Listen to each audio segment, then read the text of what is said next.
आज हम बात करने वाले हैं भारत के कानून व्यवस्था के बारे में। भारत में मैक्सिमम लोगों को कानून व्यवस्था के बारे में ज़्यादातर जानकारी, बहुत कम जानकारियाँ होता है, ज़्यादा जानकारियाँ नहीं होता, जिसके कारण उन्हें बहुत सारी समस्याओं का भी सामना करना पड़ता है। कई बार ऐसा होता है कि कुछ घटना घटने के बाद उसे ये समझ में नहीं आता कि उसे क्या करना चाहिए, क्या नहीं करना चाहिए, और सही समय पर वो सही डिसीजन नहीं ले पाता, जिसके कारण उसे कई बार नुकसान का भी सामना करना पड़ता है। इसलिए लोगों को भारत के कानून व्यवस्था के बारे में जानना जरूरी होता है कि हमारा न्यायपालिका कैसे कार्य करता है। भारत में अगर किसी के साथ कोई भी घटना घटित होता है तो उसे पहले थाने में जाकर अपना अपना शिकायत दर्ज कराना पड़ता है। थाने में पहले पुलिस के द्वारा उनका विक्टिम का शिकायत दर्ज किया जाता है, और उसके बाद शिकायत लिखने के बाद पुलिस वेरिफिकेशन के लिए जांच के लिए जाती है, और मामले के जांच किया जाता है कि वास्तव में ऐसी कोई घटना घटित हुआ है या नहीं, या फिर ये एक झूठा आरोप है और ये बेबुनियाद है, ऐसी कोई घटना घटित हुआ ही नहीं है। तो इसलिए मामले की गंभीर जांच के लिए पुलिस पहले वेरिफिकेशन के लिए जाती है, और जब वो पुलिस के वेरिफिकेशन में ये बात फाइनल हो जाता है कि नहीं मामला ऐसा घटित हुआ है, तब जाकर एफआईआर दर्ज होता है। एफआईआर दर्ज होने के लिए कोई कुछ न कुछ पुलिस के वेरिफिकेशन रिपोर्ट वगैरह लिया जाता है। एफआईआर कॉपी के साथ पुलिस का कोई एविडेंस है या फिर कोई गवाह है तो एफआईआर में उसका मेंशन किया जाता है कि कोई आपके पास कोई गवाह हो तो उसका भी मेंशन किया जाता है। पुलिस का वेरिफिकेशन रिपोर्ट भी एफआईआर कॉपी के साथ अटैच किया जाता है और उसे कोर्ट में पेश किया जाता है, जिससे कि फिर वो मामला कोर्ट में चला जाता है।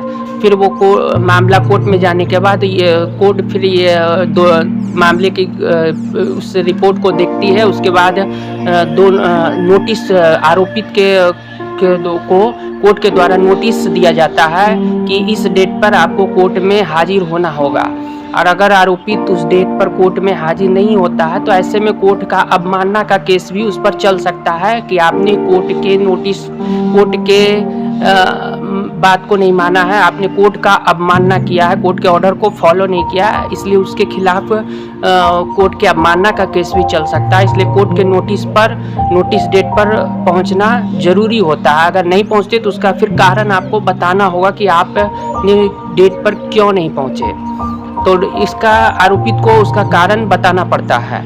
पुलिस आपको किसी भी व्यक्ति को 24 घंटा, अगर किसी भी व्यक्ति के खिलाफ किसी ने कोई कंप्लेंट दर्ज कराया तो पुलिस उस व्यक्ति आरोपित को अरेस्ट कर सकती है और 24 घंटा तक वो कस्टडी में रखकर पूछताछ कर सकती है। पुलिस के पास ये रूल है, ये अधिकार है कि वो 24 घंटे तक किसी भी व्यक्ति को अरेस्ट करके थाने में रख सकती है।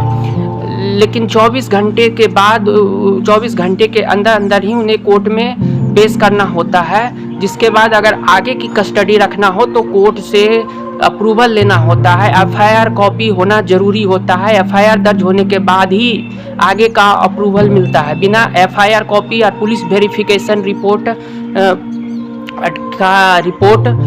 जब तक कोर्ट में पेश नहीं किया जाता तब तक कोर्ट कस्टडी को बढ़ा नहीं सकता। इसलिए उसके लिए एफआईआर दर्ज होना जरूरी होता है। केवल कंप्लेंट दर्ज होने के बाद आप 24 घंटा से ज़्यादा किसी को कोर्ट में, किसी को जेल में नहीं रख सकते, थाने में नहीं रख सकते। पुलिस कस्टडी में 24 घंटा से अधिक रखने के लिए उस व्यक्ति के खिलाफ एफआईआर दर्ज होना जरूरी होता है, और एफआईआर दर्ज होने के बाद उस एफआईआर को कोर्ट में पेश करना और उस व्यक्ति को भी कोर्ट में पेश करना पड़ता है, और उसके बाद कोर्ट से अधिक समय के कस्टडी के लिए कोर्ट से अप्रूवल लेना होता है। पुलिस के पास केवल 24 घंटा तक ही किसी व्यक्ति को अरेस्ट कर कस्टडी में रखने का अधिकार होता है। उससे ज़्यादा पुलिस किसी को कस्टडी में नहीं रख सकता जब तक कि कोर्ट से अप्रूवल ना मिला हो। और जब भी किसी भी एफआईआर दर्ज तभी होगा जब मामले की गंभीरता, पुलिस को ऐसा लगेगा कि नहीं मामला ऐसा घटित हुआ है, उसका कोई एविडेंस है, कोई गवाह है या ऐसा कुछ घटना घटा है, उसका कोई भी किसी भी तरह का कोई एविडेंस हो, जैसे कि किसी के साथ मारपीट हुआ हो तो उसका मेडिकल रिपोर्ट हो, या फिर किसी के साथ रेप हुआ हो, किसी के साथ किसी का हत्या हुआ है, मर्डर हुआ है, तो उसका मेडिकल रिपोर्ट वगैरह भी एविडेंस में चलता है, जिससे कि आपका एफआईआर दर्ज हो जाएगा। अगर आपके पास कोई मेडिकल रिपोर्ट वगैरह है तो उस पर भी आपका एफआईआर दर्ज हो जाता है। लेकिन कोई किसी भी प्रकार का एविडेंस ना होने पर आपका एफआईआर दर्ज नहीं होता।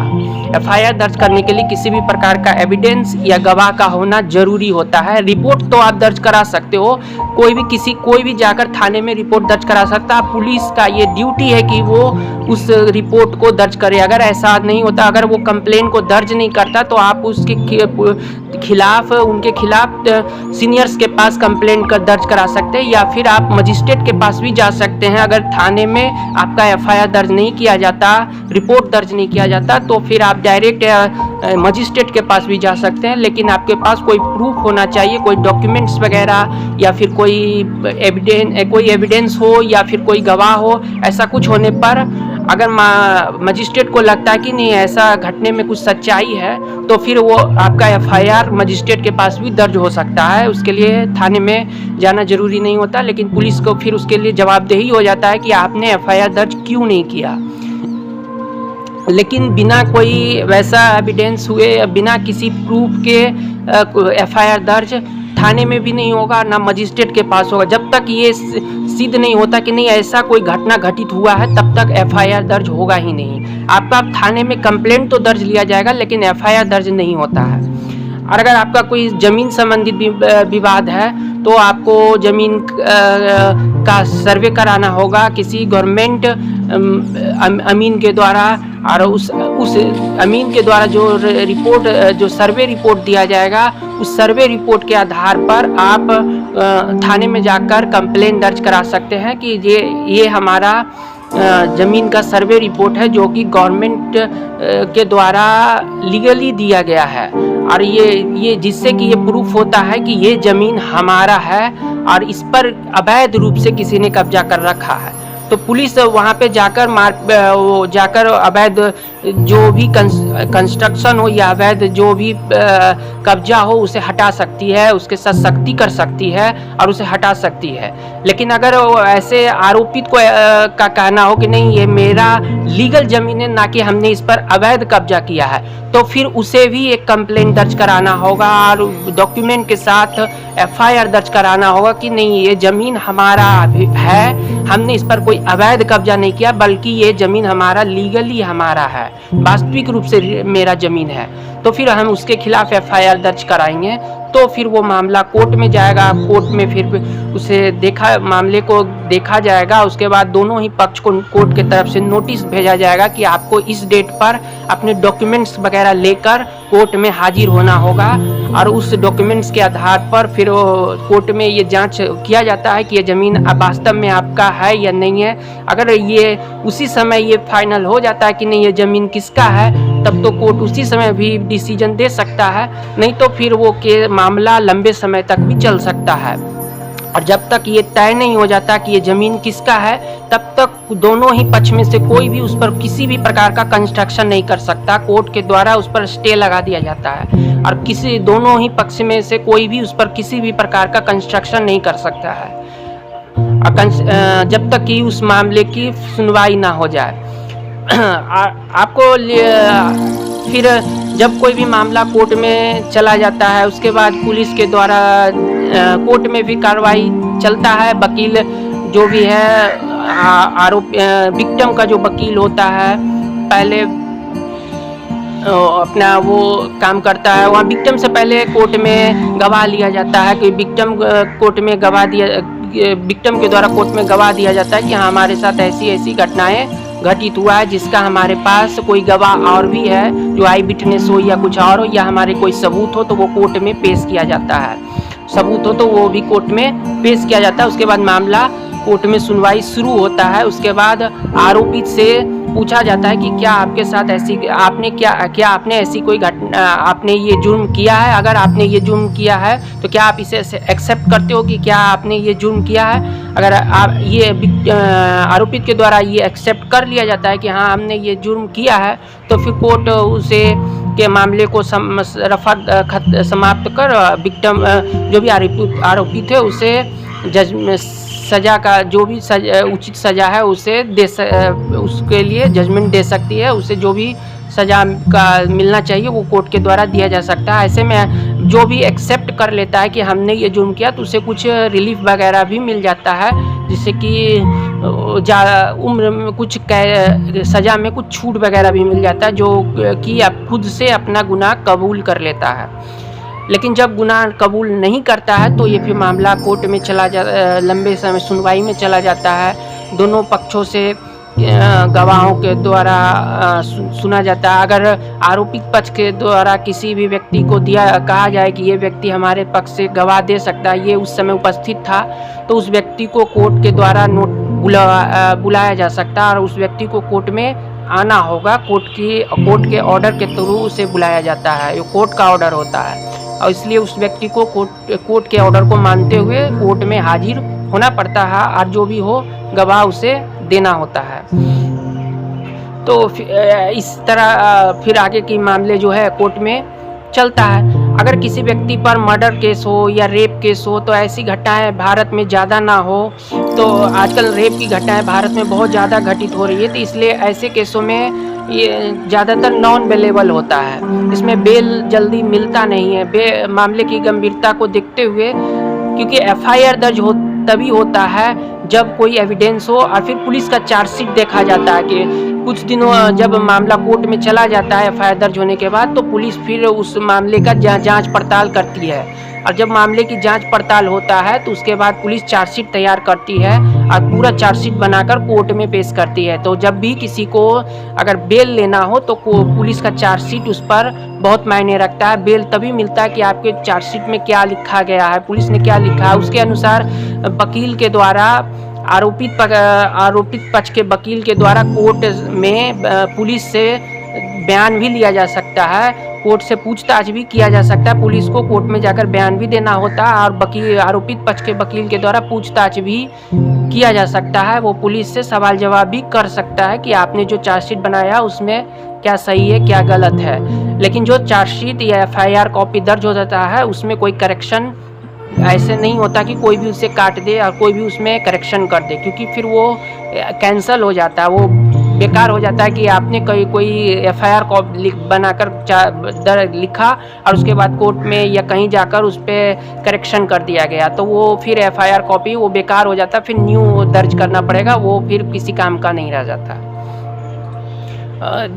इसलिए जो भी एफआईआर दर्ज होता है उस कॉपी को उसमें करेक्शन नहीं किया जाता और जो भी चार्जशीट पुलिस के द्वारा दायर किया कोर्ट में पेश किया जाता है उसके लिए पुलिस से फिर कोर्ट में बयान भी लिया जाता है और आरोपित पक्ष का वकील जो है पूछताछ भी कर सकता है पुलिस से कि हाँ ये आपने जो मेंशन किया है चार्जशीट में वो कैसे मेंशन किया है, आपके पास इसके क्या सबूत है, क्या गवाह है, आपने किस आधार पर ये सब मामले चार्जशीट में मेंशन किया है। उसके बाद ये पुलिस का काम समाप्त हो जाता है। उसके बाद अपना कोर्ट का अपना सुनवाई चलते रहता है, फिर वो वकील का काम रहता है और बाकी कोर्ट के एम्प्लॉयज के वगैरह के काम होता है, वो कोर्ट में ही फिर मामला चलता है, फिर पुलिस का कोई काम वैसा नहीं रह जाता है। फिर आपके कोर्ट में वो जो भी सबूत हो, जो भी गवाह, उसके आधार पर जो भी अंतिम निष्कर्ष निकलता है उसके आधार पर ये तय होता है कि कौन आरोपी जो है वो जो वास्तव में अपराधी है या नहीं है। अगर अपराधी नहीं है तो उसे छूट भी मिल सकता है और वो छूट जाता है और वो जो जिसने ये कंप्लेंट दर्ज कराया था उसके खिलाफ अवमानना का मामला भी दर्ज करा सकता है, मानहानि का केस भी दर्ज कर सकता है। इसने हमारे खिलाफ झूठा केस दर्ज कराया था, झूठा रिपोर्ट लिखवाया था, तो ये इतने हमारे साथ मुझे बदनाम करने के लिए ऐसा किया था, इसलिए उस पर मानहानि का केस भी दर्ज हो सकता है और उस पर कोर्ट के द्वारा जुर्माना या कुछ सज़ा का प्रावधान भी है, जिससे कि वैसे व्यक्ति को जुर्माना या सज़ा भी हो सकता है जो कोर्ट में झूठा एफआईआर दर्ज कराता हो और झूठा केस चलवाता हो। ऐसे मर्डर केस या रेप केस में ज़्यादातर आपको किसी को बेल नहीं मिलता है। इसके लिए बाकी के केसेस में 2-3 महीना में बेल मिल जाता है। अगर निचले कोर्ट से बेल ना मिले तो हाई कोर्ट से भी बेल के लिए अपील कर सकते हैं, तो हाई कोर्ट से भी बेल मिल जाता है। लेकिन मर्डर केस या रेप केस वगैरह में नॉन बेलेबल होता है और इसमें मामले की गंभीरता को देखते हुए बेल नहीं मिलता है। अगर ये पुष्टि हो जाता है मेडिकल रिपोर्ट में कि हाँ लड़की के साथ रेप हुआ है तो ऐसे में जिस भी आरोपी पर ये केस दर्ज होता है उसे बेल नहीं मिलता है। जब तक कि वो निर्दोष साबित ना हो जाए उसे जेल में ही रहना होगा। और अगर वो रिपोर्ट झूठा होता है और वो निर्दोष साबित हो जाता है तो फिर उस महिला के खिलाफ वो मानहानि का केस भी दर्ज कर सकता है, महिला को सजा भी हो सकता है या फिर महिला को जुर्माना भी देना पड़ सकता है। लेकिन ऐसे व्यक्ति जो भी मर्डरर है या फिर रेपिस्ट है उसे किसी भी कीमत पर बेल नहीं मिलता है। अगर ये वो मामला ये सही हो, ये साबित होता हो कि ऐसा घटित हुआ है, किसी भी महिला के साथ रेप हुआ है या किसी की व्यक्ति का मर्डर हुआ है, उसमें आपका मर्डर में फिर आपका मेडिकल रिपोर्ट मर्डर में भी चलता है या फिर आपका रेप में भी मेडिकल रिपोर्ट का बहुत वैल्यू होता है कि नहीं ऐसा घटना घटित हुआ है। और मेडिकल रिपोर्ट के आधार पर मर्डर केस में पोस्टमार्टम रिपोर्ट और या रेप केस में मेडिकल रिपोर्ट जो भी मिलता है उसके आधार पर नॉन बेलेबल हो जाता है कि अगर ये घटना घटित हुआ है, मेडिकल रिपोर्ट या पोस्टमार्टम रिपोर्ट के अनुसार ये साबित होता है कि ऐसा घटना घटित हुआ है तो ये फिर आरोपित नॉन बेलेबल केस हो जाता है, आरोपित को बेल नहीं मिलता है। और उससे जब तक बेल नहीं मिल सकता जब तक कि वो निर्दोष साबित ना हो जाए, उतने दिनों तक उसे जेल में ही रहना पड़ेगा। और ऐसे बिना वो जेल से नहीं छूट सकता है।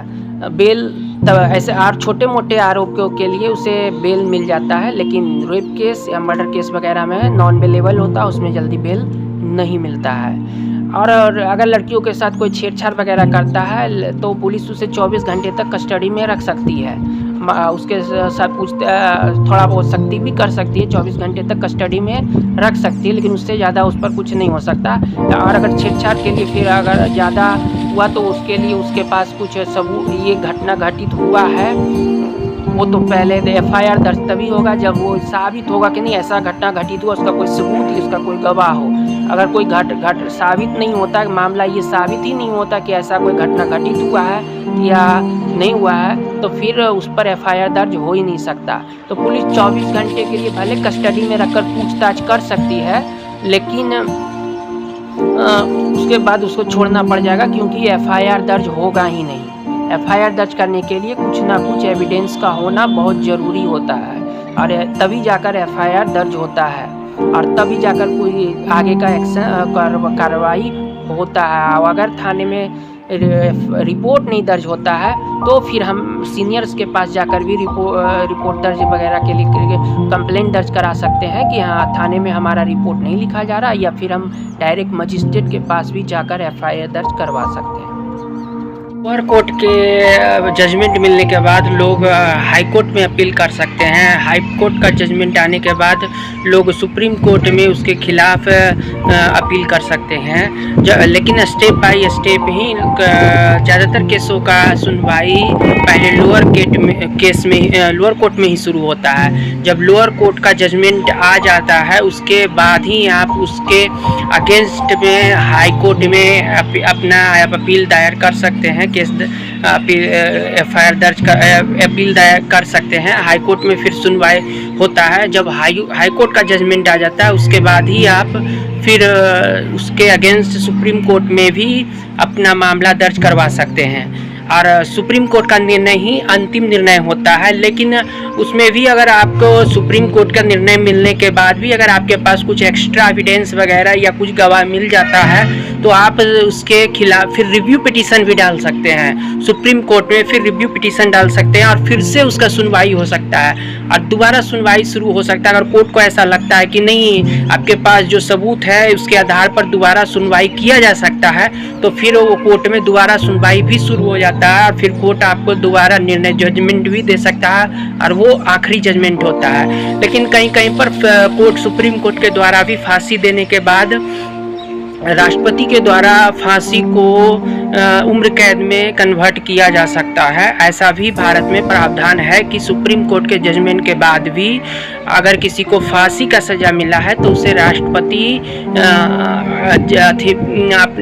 उम्र कैद में कन्वर्ट कर सकता है। लेकिन सुप्रीम कोर्ट का निर्णय ही आखिरी निर्णय होता है। लेकिन मैक्सिमम केसों में पहले आपको लोअर कोर्ट में ही अपील करना होता है। जब लोअर कोर्ट में फैसला होता है, हो जाए जजमेंट मिल जाता है, तो फिर आप उसके खिलाफ हाई कोर्ट में अपील करेंगे, और जब हाई कोर्ट में जजमेंट मिल जाता है तब आप सुप्रीम कोर्ट में अपील करेंगे। लेकिन कुछ हाई प्रोफाइल केसेस में आपका डायरेक्ट सुनवाई हाई कोर्ट में या सुप्रीम कोर्ट में भी होता है, जो कि हाई प्रोफाइल केसेस होते हैं, और जो कि ज़्यादा फिर आपका कुछ जनहित याचिका वगैरह हो तो वो हाई कोर्ट या सुप्रीम कोर्ट में भी उसकी सुनवाई होता है। जो कि सोशल हो, जनहित याचिका ऐसा होता है जो किसी इंडिविजुअल के द्वारा नहीं दिया जाता है, बल्कि एक सामाजिक तौर पे दिया जाता है, जो कि एक सामाजिक मामला होता है। उसे जनहित याचिका कहते हैं, जो कि हाई कोर्ट या सुप्रीम कोर्ट में भी चलता है कि या तो आप सरकार के खिलाफ भी जनहित याचिका दायर कर सकते हैं, या किसी भी ऐसे सरकारी मामले के खिलाफ आप जनहित याचिका दायर कर सकते हैं, या किसी डिपार्टमेंट के खिलाफ भी आप जनहित याचिका दायर कर सकते हैं।